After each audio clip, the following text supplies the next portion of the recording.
Okay, ready? We are ready. Hey everyone. I'm so sorry. I just woke up. I'm not even lying, I just woke up. 30 minutes ago. So yeah, this is my morning hair. It's very bad. And I don't know. Shoot. I use LED and natural sunlight together. Yeah. But I heard that natural sunlight is the best, but it's okay. We'll use my sunlight. You guys want to look at my clothes? It looks like I have a lot. But I don't. I'll just close it. Okay. Anyways, hi everyone. Hope you guys are having a good day. Actually, you might not because you have to do this long 8-part lesson and the conclusion for Red Cross. But you know what?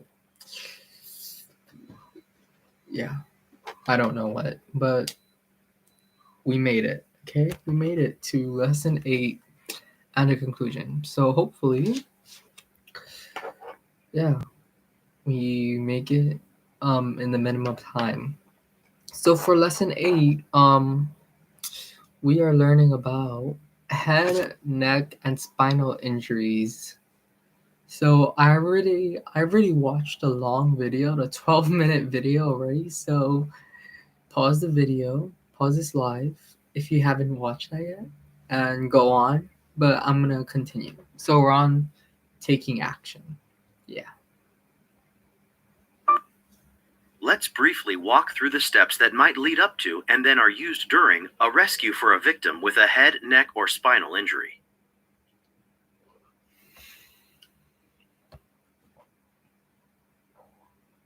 Causes. Head, neck, and spinal injuries often are caused by high-impact, high-risk activities.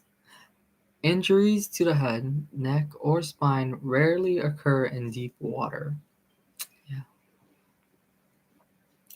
Dangerous activities. In aquatic environments, examples of these activities include entering headfirst into shallow water, entering the water from a height such as a diving board, water slide, an embankment, cliff, or tower, striking a submerged or floating object, receiving a blow to the head, colliding with another swimmer, striking the water with high impact, such as falling while water skilling. How to help. When a head, neck, or spinal injury is suspected, the goal is to minimize movement. If you suspect a head, neck, or spinal injury, tell the victim to say yes or no in response to your question instead of nodding. Communication with the victim is important. Let the victim know what you're trying to do and reassure them along the way. Care. Okay. Whether on land or in the water, care for life-threatening conditions is the number one priority.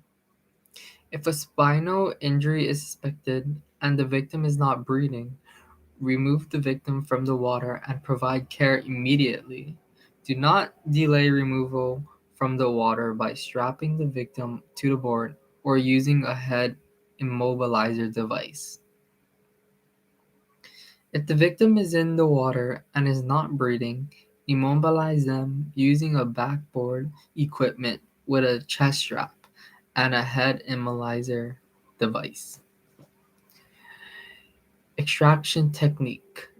The extraction technique that you use when caring for a head, neck, or spinal injury victim depends on the physical characteristics of the faculty, such as the height of the edge in relation to the water, presence of aquatic attractions and or move water, zero depth entry, and etc. A minimum of 2 lifeguards is needed to place and secure a victim on a backboard, but additional lifeguards can help if available. After the rescue, after the rescue is out of the water, assess their condition and provide appropriate care. Place a towel or blanket on the victim to keep them warm if needed. Next.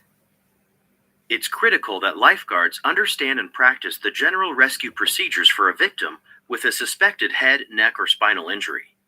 Let's review the steps a lifeguard needs to take when caring for a suspected head, neck, or spinal injury victim who is breathing. If at any point during the rescue you find that the victim is not breathing, immediately remove the victim from the water and provide appropriate care. Okay, so first off, I see safely enter the water. It's the first one, probably. Perform a rescue providing manual inline stabilization.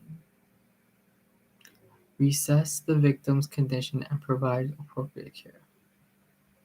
Extract the victim from the water using the spinal. That's probably like the last one. Perform a rescue. Activate the facility emergency plan. Quickly look, listen, and feel for reading if the victim is unresponsive. Reassess the victim's condition and provide appropriate care. I feel like quickly look and listen is like number 2.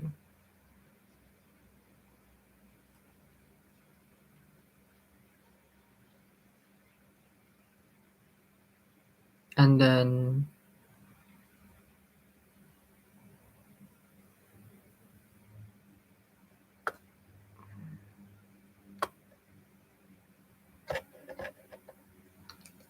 okay, wait, I'm just gonna not say my order because it might be wrong.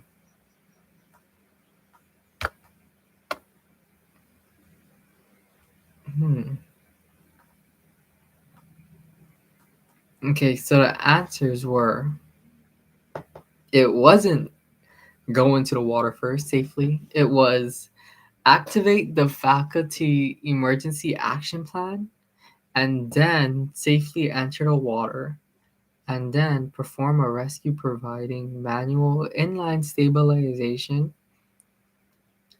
and then quickly look, listen, and feel for breathing and then extract the victim from the water. And then lastly is reassess the victim's condition and provide appropriate care. So that's what you guys should put. Lifeguards must take action quickly and work together to rescue and extricate a victim with a suspected head, neck, or spinal injury. Teamwork and effective communication are critical, as lifeguards work together to provide manual inline stabilization and use the spinal backboarding procedure to extricate the victim from the water. Before placing the victim on a backboard or extricating the victim, the rescuing lifeguard must provide manual inline stabilization using the head splint technique. This technique uses the victim's arms to help hold the victim's head in line with the body. Let's take a look at the head splint technique, which is performed in different ways, depending on the victim's location and position in the water. Hello? Hello, I'm gonna pick you up in about half an hour, okay? Okay, bye. Okay, bye. Oh, you know what that means? I'm gonna be swimming, guys. I'm gonna be swimming in half an hour. They finally planned it right, guys. Remember the last video? They told me, sorry, we didn't plan it. When I obviously told them to plan in the morning. I'm sorry for ranting, but this is like very serious to me. So yeah, they finally planned it, and I'm pretty happy. No, I am happy. I'm very happy. Yeah, I was disappointed, but now I'm very happy. Anyways, so yeah, the head splint technique. The head technique. The the technique is performed in different ways, depending on the victim's location and position in the water, regardless of the variation used. Your objective should remain the same: to get the victim into a face-up position while minimizing movement of the head, neck, and spine. Face the victim at or near the surface. If the victim is face up, approach the victim from the victim's side and use the overarm head splint technique.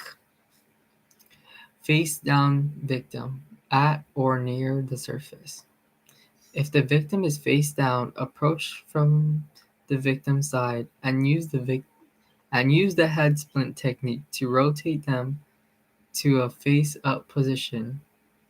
Once rotated, change to an overarm head splint position. This position makes it easier to load a victim on the backboard for extraction from the water. Submerged victim.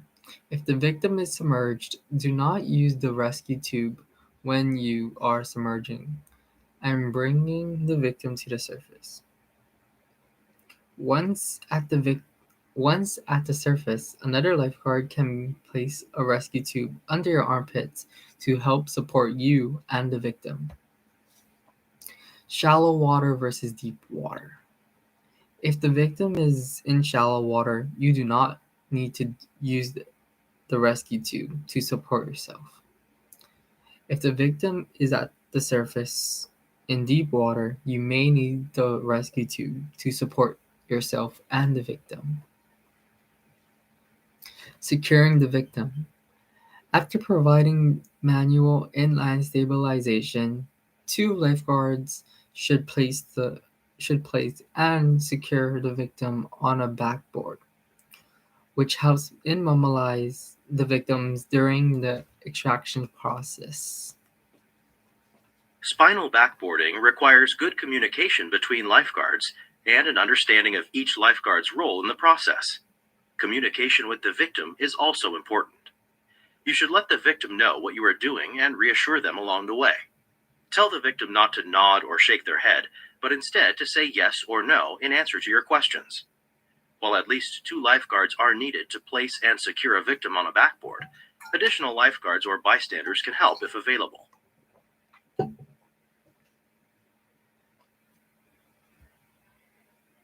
Which technique is used for performing manual inline stabilization for victims in the water? Well, we can use the chin left technique, right? No, not right. Head splint? Yes, head splint. But they said that we also can use chin left lift. But like it's only if they have one arm, I remember, or like but like I would still use it. Like it's still helpful, you know? but it's okay. Now, let's take some time to learn more about some special situations that can occur during inline stabilization and backboarding. Okay. Special situations. Inline stabilizations and backboard can be more difficult to perform in facilities that have more extreme shallow water, moving water, or confined spaces. Caring for a victim with a neck, head, or spinal injury in these situations require modifications of the technique for inline stabilizations and extraction from the water. Situations requiring modifications. Some situations that require modifications are extractions from extremely shallow water, extractions from rivers, streams, and winding river attractions, extractions from catch pools, extractions from speed slides. Practice, training and practice. During orientation and in-surf training, your facility management should provide information and skills practice for inline stabilization and backboard procedures used at the facility for its specific attractions and environments. When you attend the classroom portion of the lifeguarding course, you will practice several skills used to care for victims of a suspected head, neck, or spinal injury. Okay, guys, we're on to the last one. Can't you guys believe it? We're on the last one. Conclusion. Oh my goodness. I'm so proud of us. I'm so proud of us. I'm very proud of us. It's 48 minutes. I'll call this person again. Tell me to pick me up in 15 minutes.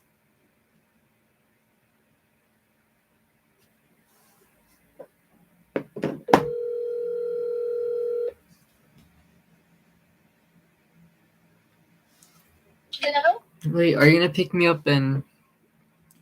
Wait, how long are you gonna pick me up in? In like 25 minutes. Wait, that's what it's scheduled for? It's scheduled for 10 o'clock. Yeah, that's good. Can you pick me up at 9:50?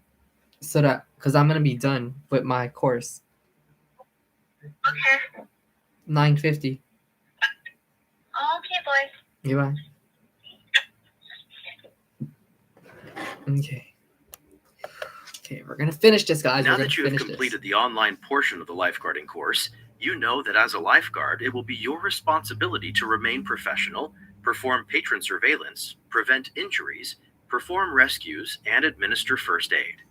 You will also need to provide care for breathing emergencies, cardiac emergencies, and head, neck, and spinal injuries. In order to become certified, some additional steps need to be completed. You must pass an online exam, an in-person written exam, and show proficiency in the final skill scenarios. Lifeguards must be able to recognize hazardous situations to prevent injury. You must be able to supervise swimmers, minimize dangers, educate facility users about safety, enforce rules and regulations, provide assistance, and perform rescues. Being a lifeguard requires maturity, professionalism, and competence in specialized rescue techniques. Your top priority as a lifeguard is keeping patrons safe and free from injury so they can safely enjoy aquatic activities. No one is a natural-born lifeguard. It takes hard work. You can meet the challenges and gain the rewards of being a professional lifeguard through practice, hard work, and dedication. In order to successfully complete this course, you should have already completed each online lesson, completed reading assignments, demonstrated competency in all required skills and activities. You will need to complete the following steps before you can become a certified lifeguard. Complete the online exam on the next page, complete the final written exam during your in-class session, demonstrate competency in the final skill scenarios, attend and participate in all class sessions. You must pass the online exam with a minimum of 80% correct. You will have 2 attempts to pass before you are locked out of the exam for 24 hours. After 24 hours, you may retake the exam. In the meantime, you will still have full access to the online course materials. You will be able to review the online lessons and the lifeguarding manual chapters before you retake the exam. You may scroll through the answers you have selected and change any of them prior to submitting your exam. You must answer each question in order to submit the exam. Once you have submitted your exam, you will also have an opportunity to review in order to see which questions you answered correctly and incorrectly. Begin. Which of the following is most essential to use when giving ventilation to protect you and the victim from disease transmissions?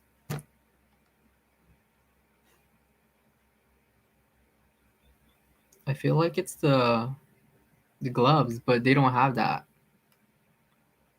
So there should be a Quizlet. Like, it's bad, but like, we need, you guys, we need it. This is for our help. Like, yeah, we seriously need it.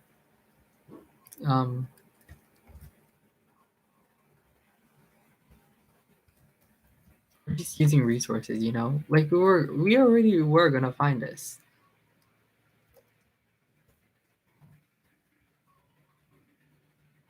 So don't worry. Guys, don't worry. I'm serious.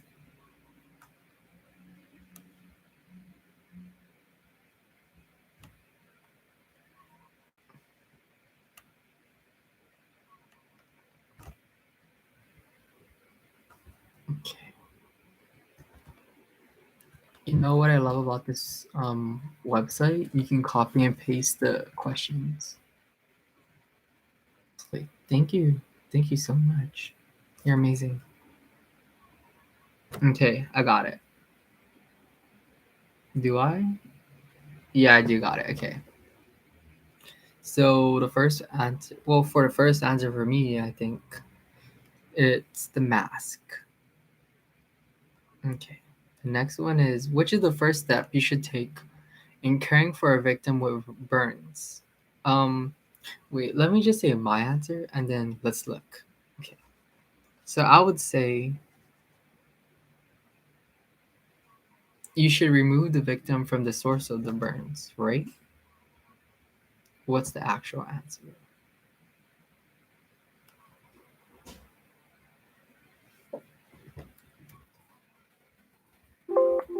Oh, shoot.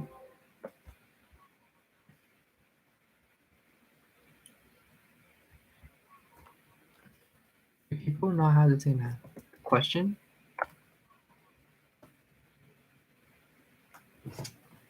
Wait.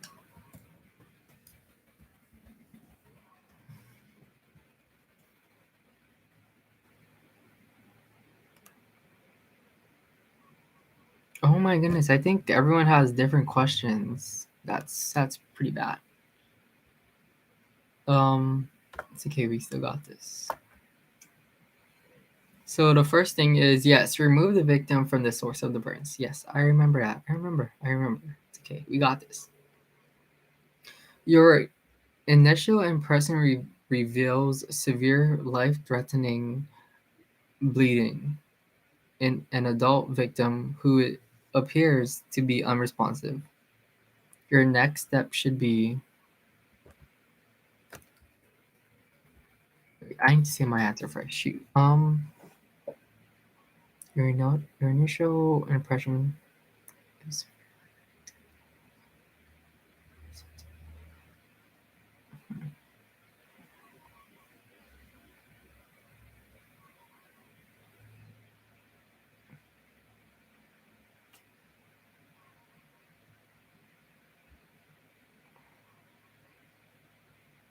I would say B. Control the bleeding with any available resources. Or it's either A, open the airway. So yeah. Okay. Let's get our answer. Okay, it's not on this.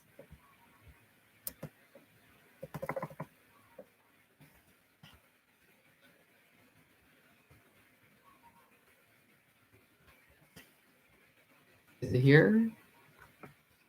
Nope. It's somewhere else. Okay.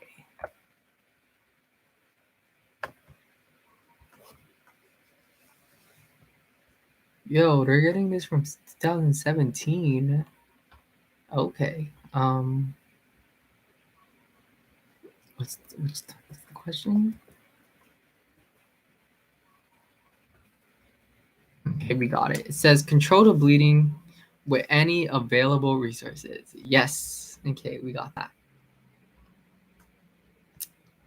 Well, I got that. And you guys got that too.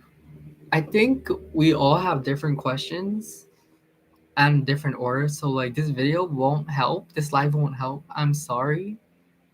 But yeah, yeah.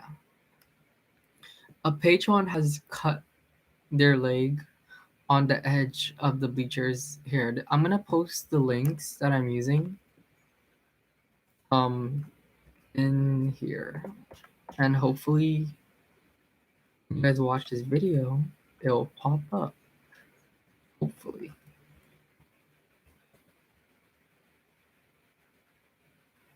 Okay.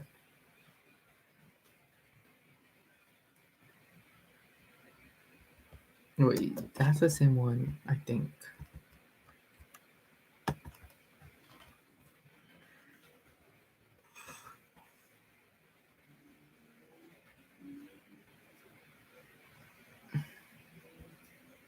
And then this is the one I'm using right now.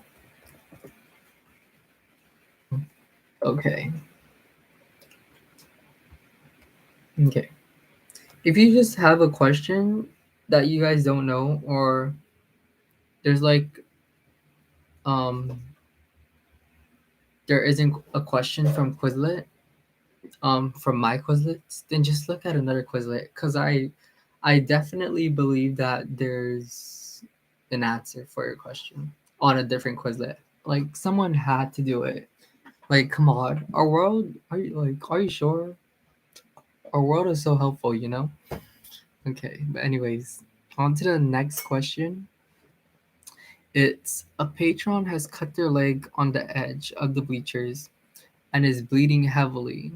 You think the patron is in shock because they are?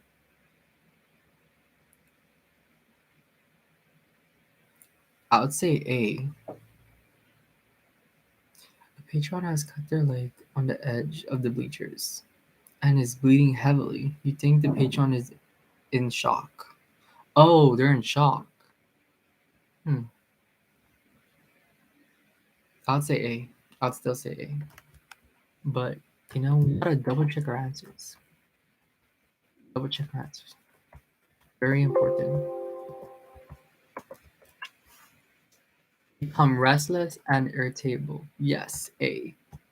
Guys, I'm like, yeah, I got this.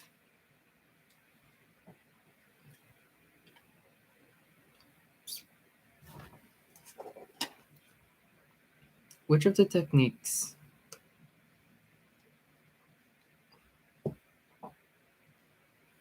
Oh, guys, I'm gonna take this in the pool, you know, to do my 10 brick lift up.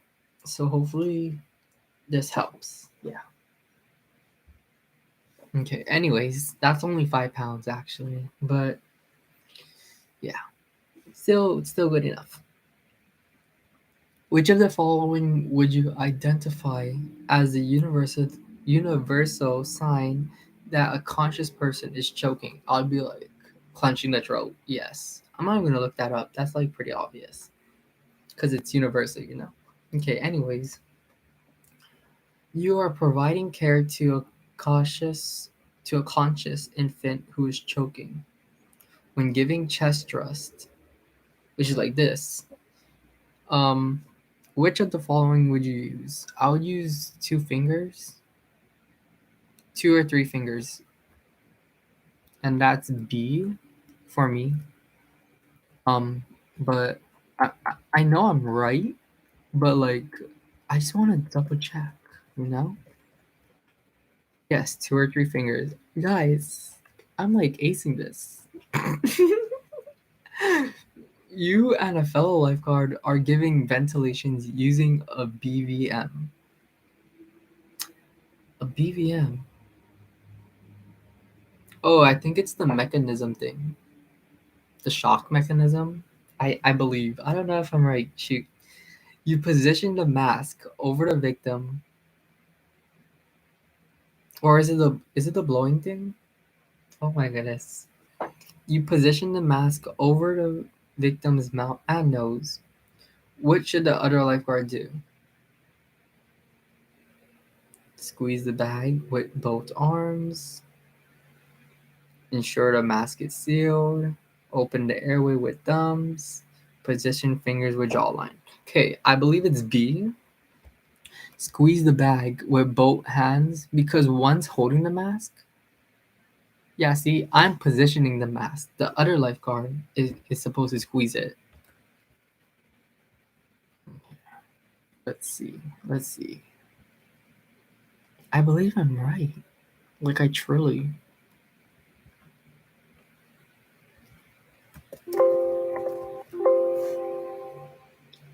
Okay, they don't have this question on this Quizlet. That's pretty rude. Just joking.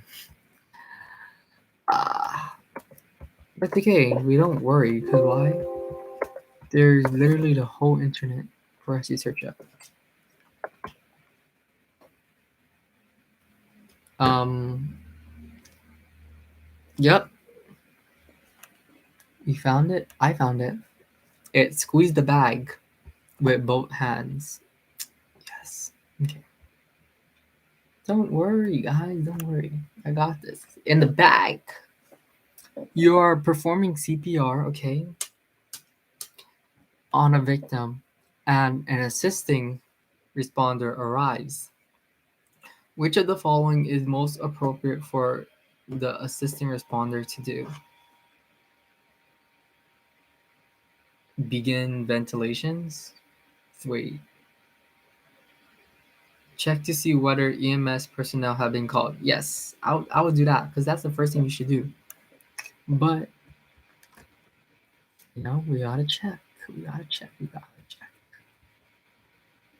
Yes, right there. Check to see if whether EMS were called. Guys, we got this in the back. We got this in the back. Oh, and then wait, I'm just gonna be extra. But then after you do everything, what do you immediately do right after? I'm gonna give you guys 3 seconds. Okay, the 3 seconds are over. You report it. You guys gotta report it. Okay, you guys gotta report it. Report the situation as fast as you can. Okay, next, as you're giving ventilations with the thing mask, um, the victim vomits. Which of the following would you do first? You're supposed to um turn them over, right? That's what I would do. But the options are leave the victim in a face-up position and clean the airway of the vomit immediately. Reposition the victim's head to reopen the airway. Use greater force when ventilation to bypass the vomit. That's pretty gross. And turn the victim onto their side and clear the airway of the victim of the vomit immediately. I believe it's D, but we gotta check. Gotta check. Hey, yo, turn the victim onto their side and clear the airway of the vomit immediately. Guys, we're acing this. Come on. When giving chest compressions to an adult, how would your hands be positioned? It'd be like this. So, oh, I know it's like a rock. Yeah, it's closed fists, thumb on the side, and then you wrap it over here, and then you do that. Yeah, we literally got this, kid. But what are the options? It says side by side in the middle of the victim's chest. Interesting. Encircling the chest with the thumbs centered at the nipple line. Interesting. Heel on one hand, heel of one hand on the center of the chest, with the other hand on the top.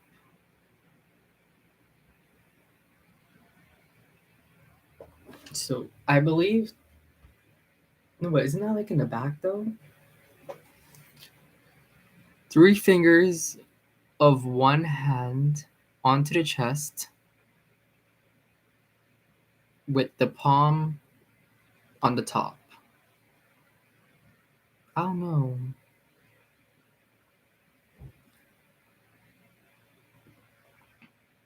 I really don't know because none of these make sense. Like the 3 fingers, the last one is like for a baby, I would think. The C is like I thought you're supposed to do it in the back. Encircling the chest with thumbs centered at the nipple line. I thought that's like one of the steps, you know? So you do this and then you do that for a baby. And then side by side in the middle of the victim's chest. I would probably say A, but let's just check. It's like A is the most reasonable answer. Oh no. Remember, this was in like lesson 7. Heel, okay, the answer is heel of one hand. But I thought when you karate chop them, like you do it on the back. Or like you do that when they're choking. But I guess I don't know. But you know what? It says it's right, so that'll be one thing I'll be wrong. Well, maybe I should put it wrong so that they think, because I can't be 100% right. Like that'll be suspicious. So yeah, you got to play it smart. Got to play it smart, guys. Yeah, we got to play it smart. Okay. Wait, let me just calculate it. So if I got 40 wrong out of how much questions are there? I believe it's 40 questions. I don't even know. Okay, so if I got 35 out of 40, it would be 0.875. Okay. So I'll do like 3 questions wrong to make my thing look not suspicious. So 37 divided by 40. Yeah, it's 90. Okay, 92. Okay. That's good. That's good. So I need to write this down. Jeez, like I can't get more than 5. That's horrible. Okay. Where are we gonna put this? We're gonna put this in my live. I got 1 wrong. Okay. That's gonna be a checker. Okay. Hopefully we remember. Okay. You're providing care to an adult who is unresponsive and not breathing as a result of a drowning. You give your first ventilation before performing CPR. And notice that the chest does not rise. Which of the following steps should you do next?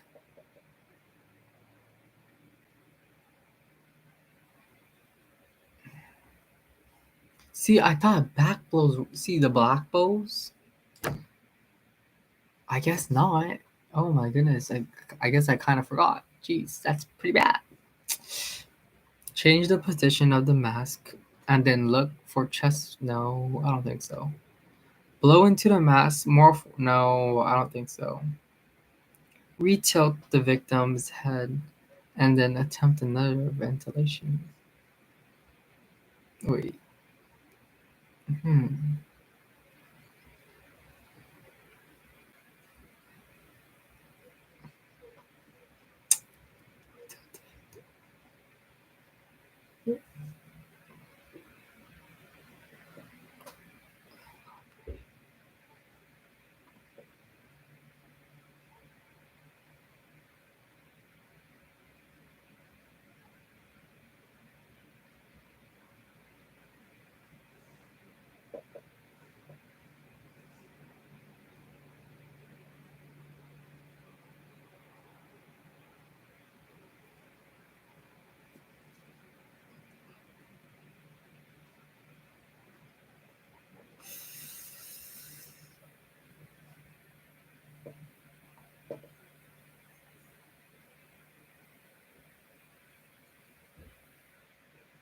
Oh my gosh, I don't even know, guys. I feel like it's C.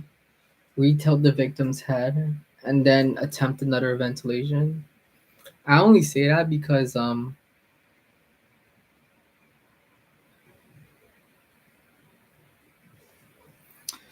didn't in the question. It didn't say like if they had a head injury. So yeah, let's just search it up.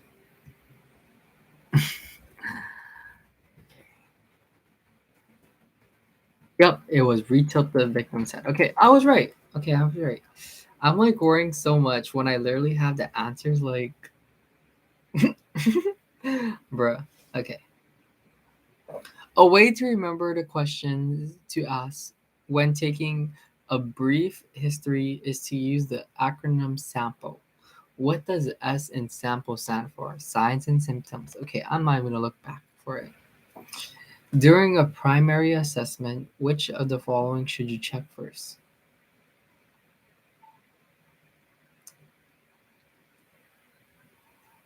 I feel like breathing. But I want to check first. Okay. The other ones are responsiveness, airway, breathing, or circulations. Like whenever I see them like go to a person, I see them checking their breathing first. Personally, oh, it's I guess responsive. Yeah, yeah. I guess. Yeah. Okay. A person has been injured and is responsive. You obtain consent to check the victim for life-threatening conditions. What life-threatening conditions would require you to immediately summon EMS personnel? Um,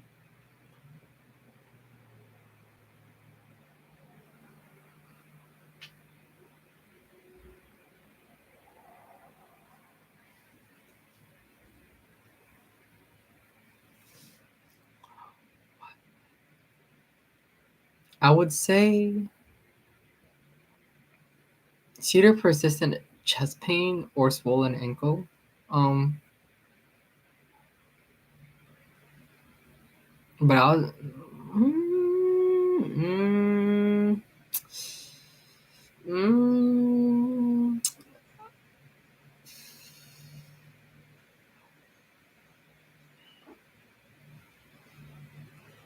persistent chest pain. Yeah, I would say persistent chest pain. B. What's the answer? The answer is ba-dum-bum.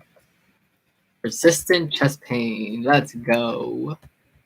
Okay, we got this. We got this, guys. You and another lifeguard are preparing for CPR on an adult who collapsed in the locker room. You determine that there is no breathing or pulse and state. Victim has no pulse. Begin CPR. Which of the following should the other lifeguard do next? So if I'm giving CPR, I should give 2 ventilations, right? Just remember, because you guys remember, I remember, but it's 30 chest press and 1 ventilation. I remember that. Begin. Isn't CPR chest compressions though? Wait, what is CPR? Wait, it's chest compression. What does CPR sound? What is CPR, guys? CPR is this. Oh, what?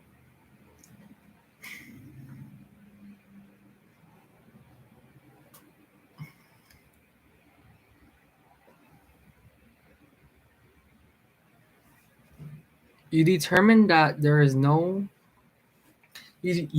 So I determined that there is no pulse or reading and state. So I tell my partner, victim has no pulse. Begin CPR. Okay. Which of the following should the other lifeguard do next? Okay, so my partner. My partner should be doing the CPR. Beginning the CPR. Okay, I guess. Oh my gosh. My nose are like so itchy for some reason. And then after, when he gives the CPR, I'm gonna be giving the ventilations. Okay.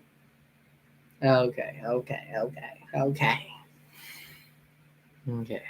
I guess so. Oh my gosh. Okay.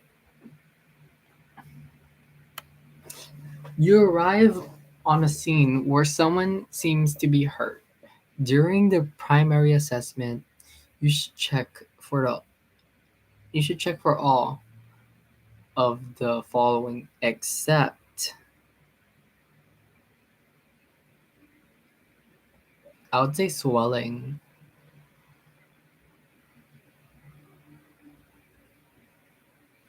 During the primary assessment, you should check all of the following except swelling, bleeding, breathing, consciousness.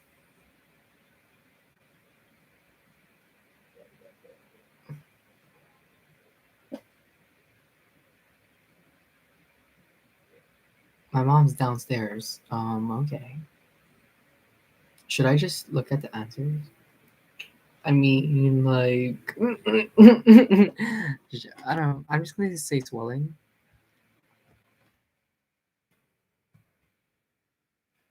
I'm just going to say swelling. And it's swelling. Yes, let's go, guys. Let's go. You and another lifeguard finds an unresponsive adult on the locker room floor. The other lifeguard goes to summon EMS personnel. I form an initial impression, complete a primary assessment, and find that the victim has a pulse but is not breathing. Which of the following should you do next? Um, I would give a rate of 1 ventilations every 5 and 6 seconds, right?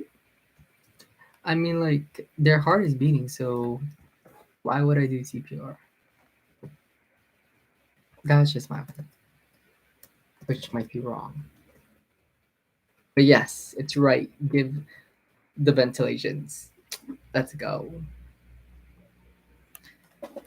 Okay.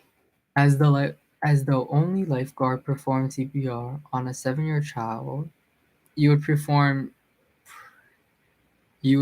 cycles of a child? Okay, so isn't it should be less than, right? If it's a child. 20 chest compressions and 1 ventilation. Because it's a child, it should be lower. Oh. Wait, so it's the same? It says for a child, it's 30 compressions and 2 ventilations. Interesting. But I thought that's for an adult, though. Interesting. At least I know now. A 12-year-old child, at a swim meet grabs their chest.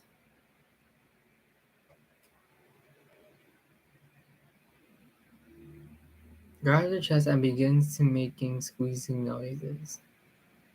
After you obtain consent to provide care, the child's parent informs you that child has a history of asthma, but does not have an inhaler nearby. What care would you provide?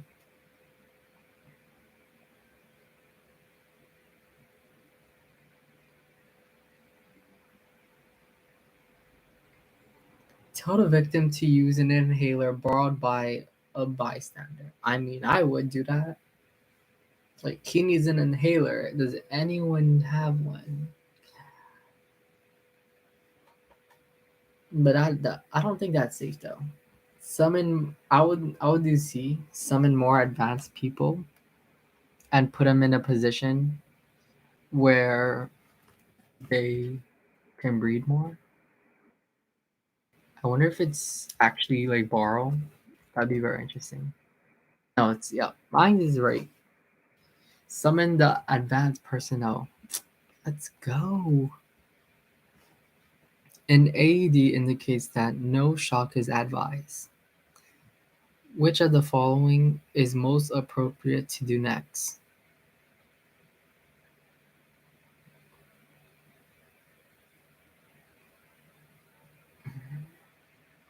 I would say A. Perform CPR for about 2 minutes. The other ones are monitor the victim's airway and breathing, readjust the pad placement of the victim, and turn off the AED for 5 seconds and try again. But I feel like it's perform. Yeah. And they don't have this question on my site. Oh my goodness.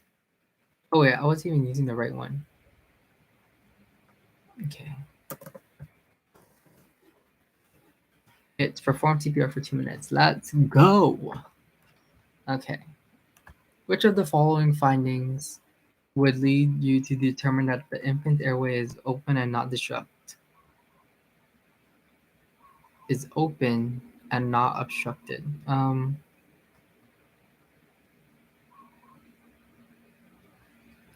They're crying. They're crying. They're crying. Sorry, I'm like saying that so much. The baby is crying. Yes. Okay. I'm not gonna read all the answers. I'm very sorry, but yeah, it's already 40 minutes. Okay. And I have 20 questions remaining. Okay. When giving abdominal thrust to an adult who is choking, where should you position your fist?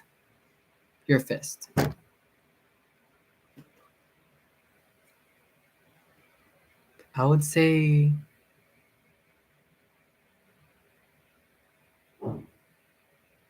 where is the navel? But I feel like it's above the navel. Wait, let's just check. Middle of the abdomen, above the navel. Yes. Middle of the abdomen, above the navel. Got that right. When using the AED, which of the following should you do immediately after attaching the AED pads to the victim's chest? You should tell everyone to stand clear. Wait. So the victim's chest is already wiped dry. I would tell everyone to stand clear.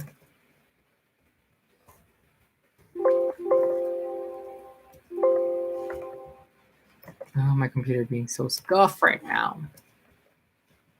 Oh, everyone to stand clear. Let's go. Okay. While preparing to use an automated an AED on a victim, you notice a medication patch on the victim's chest. Which action is most appropriate? Removing the patch with the glove hat. Yes.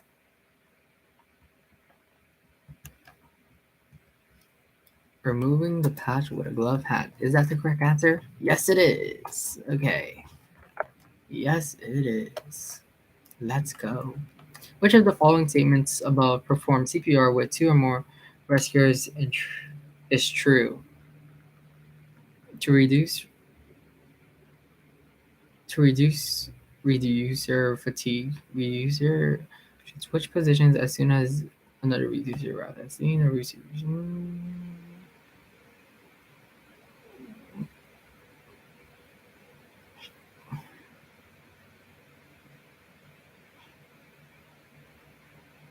Oh, jeez. I feel like it's A. To reduce reducer's fatigue, reducer should switch positions as soon as another reducer receives. But I could be wrong. Yep. Yes, it is right there. To reduce reusers fatigue. I got this. Wait.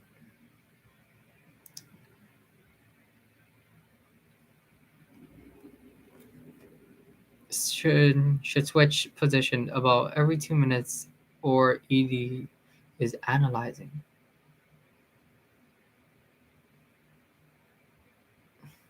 Oh, okay, so I didn't get that right. Okay.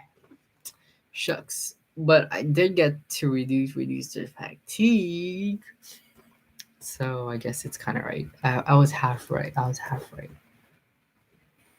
Which of the following statements of a bad BVM recirculators is most accurate?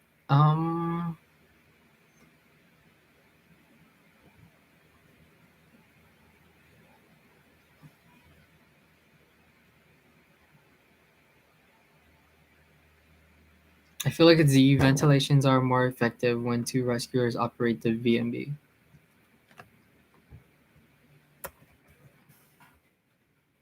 Yep, more effective. Let's go. Based on which of the following signs and symptoms would you determine that a victim is experiencing respiratory distress? Complaints of really thirstiness. I remember that when they're really thirsty, like don't give them water. Yeah. Hopefully it's right. Oh, it's gas for breath. But I do remember something about not giving them water or food. You're giving ventilation to a 5-year-old child using a mask. You should give one ventilation about every, I believe it's 3 seconds. I believe. Because 5 to 6 seconds is adult, right? 3 seconds. Let's go. Okay. 12 more questions remaining. John has slurred speech, is unable to lift their right arm. That's like a stroke. Wait, these symptoms are, yeah, a stroke, right? A stroke. Let's go. Let's go. Okay. You're walking on the pool deck when the swim team coach suddenly collapsed in front of you. During your primary assessment, you find that the victim does not have a pulse. You should.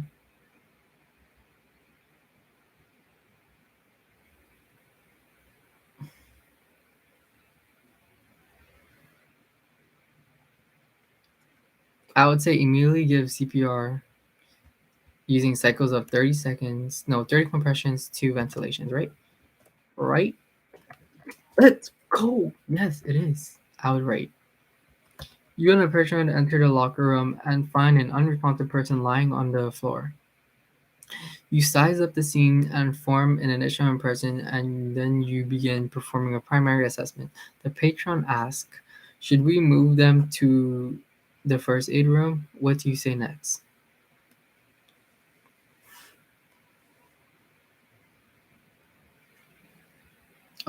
Help the patron move the victim to the first aid room. Tell the patron the victim should not be moved since there is no immediate danger. Splash the victim's face with cold water. Tell the patron to move the victim while you get other lifeguards to help. I would say B. Tell the patron that they shouldn't be moved.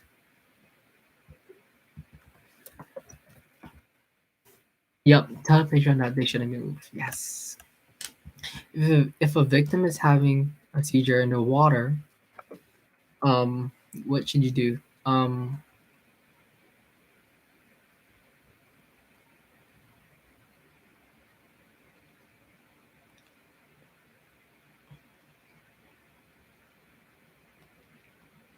would say A, support the victim with their head above the water until the seizures end.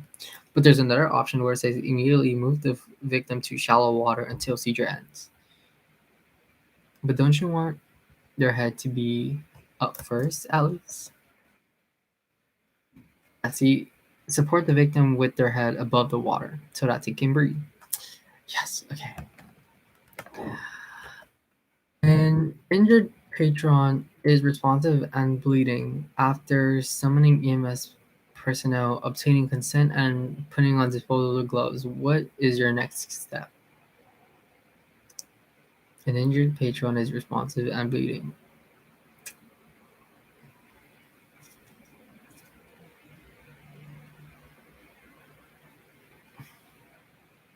I would say C, press firmly against the wound with a bandage. Is that right? Yes, it is, guys. Press firmly. Unless it's a burn, you gotta do it lightly, you know? I got this in the bag. Okay. Which of the following should you do first when approaching the scene of an emergency? I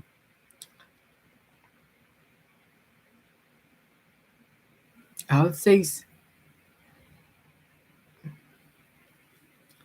size up the scene, but I also want to like summon EMS. I don't know. I'll say summon size of the scene. What's the answer? Size of the scene. Oh my goodness, I love it so much. I'm getting these mostly all right. I would have passed if I haven't used a Quizlet. Yeah. To ensure high quality CPR and high quality chest compression, you should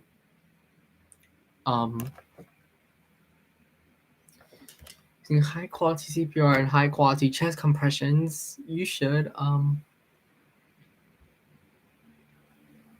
keep your shoulders directly over your hands and bend your elbows below. Expose. Oh, so to know that you're doing really good quality, what should you do? Um,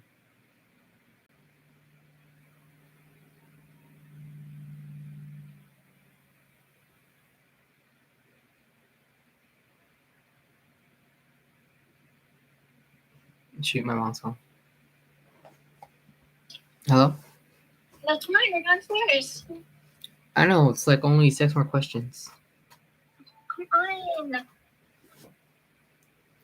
To ensure high quality, I would say keep your shoulders directly. I would say keep your shoulders directly over. Okay, let's see. You know how this. Oh my. Wait. We do. You should expose the victim's chest to ensure proper hand. Okay, I was wrong. Should I?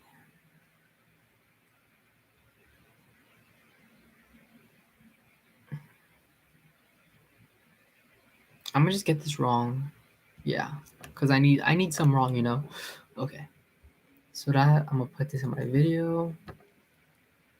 I got another wrong.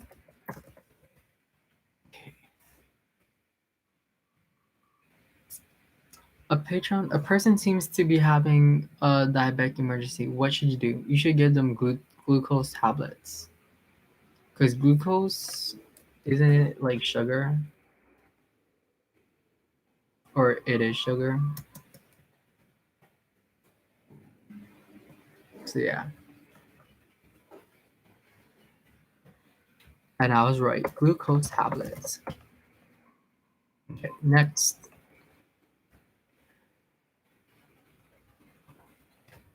You're providing care for a patron who started to choke on some food. The victim becomes unresponsive. Which of the following should you do first?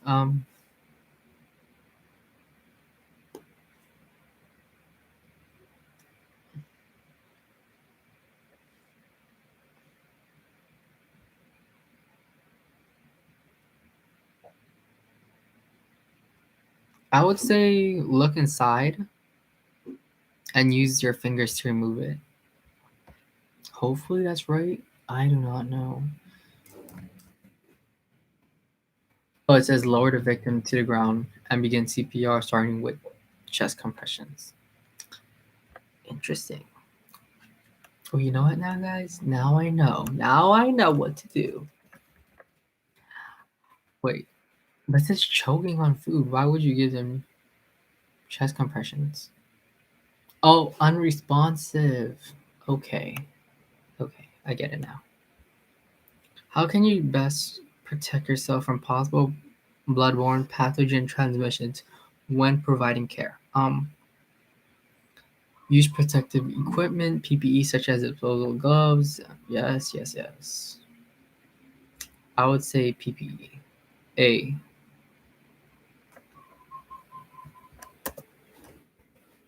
Yes, use PPE. Yes. Okay.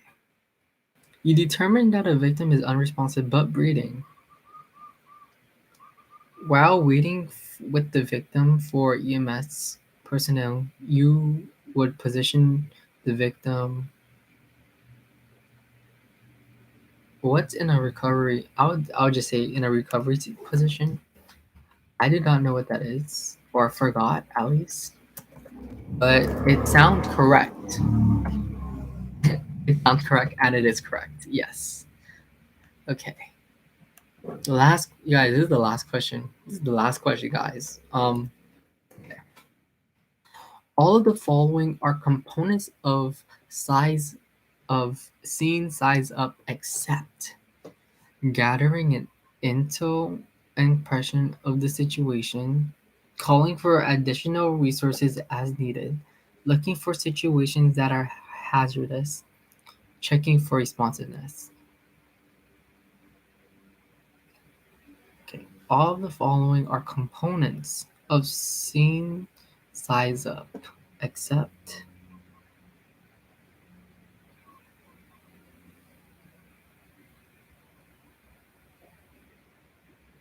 I would say A, gathering an intel impression of the situation. Yeah, I would say that. Oh, it's checking for responsiveness? Well, I thought we already done that though. Whatever. Okay, we have completed it. I got more than 80%. I got 2 wrong. Wait. Congratulations! You have passed the CPR AED for the Professional Rescuer and First Aid online exam. You are one step closer to receiving your American Red Cross lifeguarding certification. Oh, shoot. Okay. So have you guys know, I wink wink. During your final in-class session, you must complete the final written exam and answer questions on the topics listed here. You must pass the exam with a minimum score of 80% correct to fulfill the requirements for receiving American Red Cross course completion certificates. You will not be allowed to use your manual or notes during the exam. Make sure you review the online lessons and the lifeguarding manual so you are prepared to take the exam. Along with passing the final written exam, you must also complete skill scenarios. In order to pass, you must perform each skill according to the proficiency requirements. You will have 2 opportunities to complete each skill scenario successfully. Upon successful completion of the lifeguarding course, you will receive an American Red Cross certificate for lifeguarding, first aid, CPR, AED, which is valid for 2 years. Lifeguards who plan to work in a water park or waterfront setting should complete the appropriate additional training to be equipped with the specialized skills needed in those settings.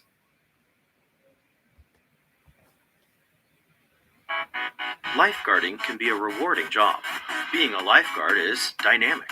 Each day on the job presents you with new situations. Challenging. You need to make quick judgments to do the job well. Important. You may need to respond to an emergency at any moment. Inspiring. With the knowledge, skills, and attitude you acquire through your lifeguard training, you can save a life. 500,000 American Red Cross trained lifeguards work at swimming pools, water parks, and waterfronts across our country. Every day on the job, these lifeguards are part of a critical force for good, ensuring the safety of patrons and protecting lives. Thank you for your interest in becoming a lifeguard. Yeah. Okay. Completion record. Let me print this.